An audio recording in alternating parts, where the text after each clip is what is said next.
راجہ صاحب سب سے پہلے تو یہ بتائیں کہ جے یو آئی یہ دعویٰ کر رہی ہے کہ محمود خان اچکزئی کا بطور اپوزیشن لیڈر نوٹیفیکیشن کروانے میں نواز شریف صاحب نے بنیادی کردار ادا کیا ہے.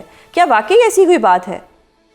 دیکھیں میرے علم میں ایسی کوئی بات نہیں ہے. اگر کچھ ہے پس پردہ تو ہوگا. یہ بہرحال ایک آئینی تقاضا تھا. اس میں کوئی ایسی بات نہیں کہ کسی کی مہربانی کی ضرورت تھی. آئین تقاضا کرتا ہے کہ جب قومی اسمبلی کے یا سینٹ کے اپوزیشن کے ارکان کسی کو اپنا لیڈر نامزد کر دیں تو کوئی وجہ نہیں کہ اس کا نوٹیفیکیشن نہ ہو. یہ تو ہونا ہی تھا. اس میں کوئی اتنی بڑی بات نہیں ہے. صحیح. اور اگر جسٹ ہائپوتھیٹیکلی سینگ اگر نواز شریف صاحب نے کوئی کردار ادا بھی کیا ہے تو پی ٹی آئی اس کو اپریشیٹ کرتی ہے؟ دیکھیں ایک آئینی ایک فریضہ تھا اسپیکر کا. اسپیکر نے اپنا آئینی فریضہ سر انجام دیا ہے. تاخیر سے دیا ہے, بہت تاخیر سے دیا ہے. تو اس میں کوئی ایسی بڑی بات مجھے نظر نہیں آتی کہ اس سے ہم کہیں کوئی بہت بڑا کوئی بریک تھرو ہو گیا ہے. بہرحال دیکھیں گے. نیک نیتی سے کام ہونا چاہیے, آئین اور قانون کے مطابق کام ہونا چاہیے اور معاملات کو آگے بڑھنا چاہیے. صحیح. راجہ صاحب آج سینیٹر علی ظفر صاحب نے چیئرمین سینٹ کو ایک خط بھی لکھا, اس کے بعد اپوزیشن کی اور حکومت کی ملاقات بھی ہوئی. ڈو یو تھنک کہ علامہ راجہ ناصر عباس کا جو ایک نوٹیفیکیشن ہونا ہے بطور اپوزیشن لیڈر سینٹ, کیا وہ ہو جائے گا؟ ڈو یو ایگری کہ 24 گھنٹوں میں ہو سکتا ہے یا اس میں بھی تاخیر ڈالی جائے گی اور پھر کسی ایک اہم شخصیت کو کردار ادا کرنا پڑے گا اور پھر کوئی نوٹیفیکیشن ہوگا؟ میں کیا کہہ سکتا ہوں, یہ پھر ایک معمول کی بات ہے. یہ بہت پہلے ہو جانا چاہیے تھا. اب بھی فی الفور ہونا چاہیے. 24 گھنٹے میں ہوگا یا زیادہ میں ہوگا میں نہیں کہہ سکتا. کوئی اور اس میں کیا کردار ادا کرے گا, کسی کے کردار کی کوئی ضرورت نہیں ہے. یہ بڑا سادہ معاملہ ہے, اس کو فوراً ہو جانا چاہیے. صحیح. سر اب جس طرح کے نوٹیفیکیشن اچکزئی صاحب کا تو ہو گیا ہے, علامہ راجہ ناصر عباس صاحب کا بھی ہو جائے گا. اس کے بعد کوئی ایسی سچویشن بن سکتی ہے کہ پی ٹی آئی نے جو استعفے دیے ہوئے ہیں قائمہ کمیٹیوں سے وہ استعفے واپس لے لیں؟ کوئی غور کیا جا سکتا ہے اس کے اوپر؟ اور کیا حکومت نے ایسی کوئی شرط رکھی ہے ان کے نوٹیفیکیشنز کے بدلے میں؟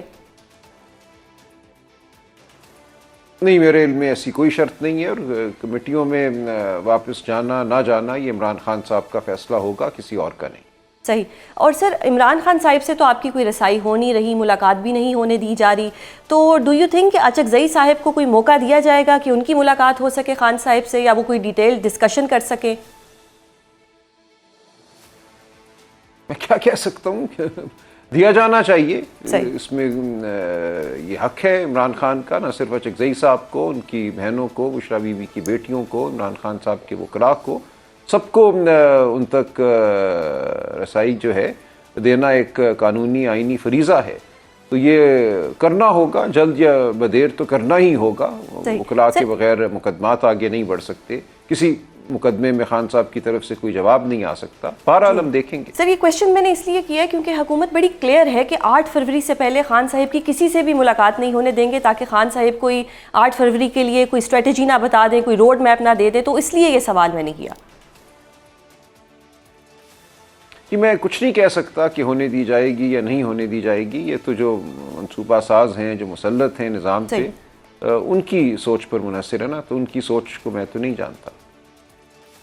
سر اب کیا ٹاسک ہوگا؟ مطلب اپوزیشن لیڈر بھی اگر تعینات ہو جاتے ہیں, ایک سینٹ میں ہو جاتے ہیں اور ایک قومی اسمبلی میں ہو جاتے ہیں, تو اب کیا ٹاسک ہوگا کہ مذاکرات کیے جائیں گے یا اسٹریٹ موومنٹ کو آگے بڑھایا جائے گا؟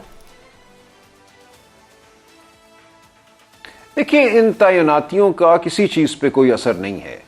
جو کچھ بھی پی ٹی آئی نے کرنا ہے, جو عمران خان صاحب کا حکم ہے یا ہوگا, اس کے مطابق ہوگا. یہ تعیناتیاں اپنی جگہ ہیں, لیکن ہمارا جو لائحہ عمل ہے وہ پارٹی کے اندر اور عمران خان صاحب کی ہدایت کے مطابق طے ہوگا.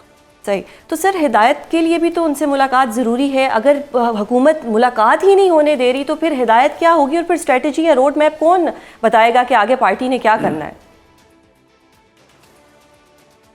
دیکھیے اختیار تو انہوں نے دیا ہے نا اچکزئی صاحب کو, علامہ ناصر صاحب کو. عمران خان صاحب نے بالکل یہ کہا ہے کہ تمام جو معاملات ہیں وہ مزاحمت کے حوالے سے ہو, احتجاج کے حوالے سے ہو یا کسی گفتگو کے حوالے سے ہو, یہ فیصلے ان دو لیڈران نے کرنے ہیں، اچکزئی صاحب اور علامہ ناصر۔ صحیح سر، اگر پی ٹی آئی کی بات کی جائے تو پی ٹی آئی کہتی ہے کہ مذاکرات بھی کیے جا سکتے ہیں، احتجاج کو بھی ساتھ لے کر چل سکتے ہیں، یعنی کہ پریشر بھی بنایا جائے گا، بات چیت بھی ہوگی۔ حکومت تو بڑی کلیئر ہے کہ وہ کسی طور پہ بھی احتجاج نہیں کرنے دے گی، اور حکومت کی پالیسی بھی بڑی کلیئر ہے کہ بڑی سخت پالیسی ہے کہ پی ٹی آئی کو کوئی احتجاج کی سپیس نہیں دی جائے گی۔ تو سر پھر اب کیا ہوگا؟ نہیں، احتجاج کیا ہوتا ہے؟ احتجاج کی سپیس کیا ہے؟ لوگ آواز بلند کرتے ہیں، زبانیں سب کی کاٹ دیں گے، لوگ چلتے ہیں۔ آپ نے کراچی میں دیکھا، کل آپ نے ہزارہ میں دیکھا، لوگ سڑکوں پہ آتے ہیں، اطمینان سے چلتے ہیں، اپنی وابستگی کا اظہار کرتے ہیں، اپنے جذبے کا اظہار کرتے ہیں۔ تو کیسے اس کو روکیں گے؟ یہ بربریت اور بدماشی ہوگی نا اگر آپ نے یہ کرنے سے لوگوں کو روکا۔ یہ ایک بنیادی ترین حق ہے کسی زندہ انسان کا کہ وہ اپنی آواز بلند کرے، سڑک پہ چلے، اپنے رفقا کے ساتھ چلے، اپنی وابستگی کا اظہار کرے۔ یہ حق چھین لینا درندگی ہے۔ اگر ریاست ایسا کرتی ہے تو درندگی کرے گی۔ کراچی میں ہوا، ایک پتا نہیں ٹوٹا، ایک گملہ نہیں ٹوٹا، تو کوئی جواز نہیں ہے اس فسطائیت زدہ حکومت کے پاس کہ وہ ہمیں اپنے بنیادی آئینی حقوق استعمال کرنے سے روکے۔ صحیح سر، اب کیونکہ اب دو اپوزیشن لیڈر بن جائیں گے، ایک بن گئے ہیں، ایک بن جائیں گے، تو پھر پی ٹی آئی کا ان کے ساتھ کوارڈینیشن کا میکانزم کیا ہوگا؟ آلدو کہ خان صاحب نے ان کو ایک مینڈیٹ دیا ہے، بٹ سٹل کوئی نہ کوئی میکانزم تو ہوگا جس کے ساتھ پی ٹی آئی ان کے ساتھ بات کرے گی، یا مل کے کوئی اسٹریٹجی جو ہے یہ ڈسکس کریں گے۔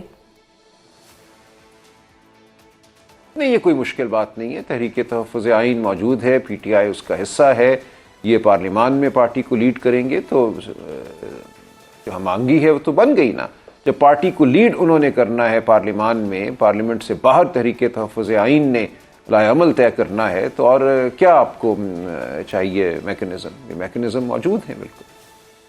صحیح سر، اب اپوزیشن لیڈر بننے کے بعد محمود خان اچکزئی نے ایک آئیڈیا دیا ہے کہ خطے میں جو اس وقت صورتحال ہے تبدیل ہوتی ہوئی، ان ایشوز پر بات چیت ہونی چاہیے، اور انہوں نے ایک تجویز دی ہے کہ ایک 3 روزہ گول میز کانفرنس ہونی چاہیے۔ تو کیا پی ٹی آئی بھی ایگری کرتی ہے، یا ان کو لگتا ہے کہ بھئی گول میز کانفرنس ہو نہ ہو کوئی فائدہ نہیں؟ نہیں، بالکل اچکزئی صاحب جو بھی بات کر رہے ہیں ہم ان کے ساتھ ہیں۔ کانفرنس میں بالکل کوئی مذائقہ نہیں ہے، بلکہ یہ ضرورت ہے وقت کی۔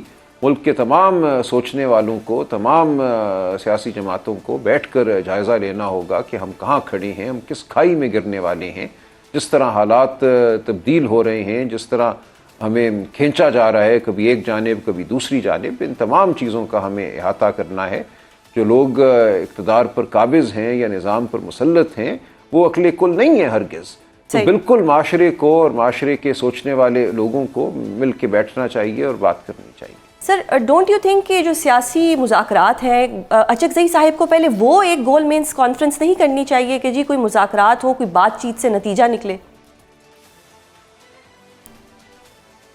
نہیں، دیکھیں یہ تو ایک دوسری بات ہے نا۔ حکومت سے مذاکرات جو ہیں وہ جب ماحول ہوگا، کوئی بامانی گفتگو کا نظر آئے گا امکان، تو ہوگی۔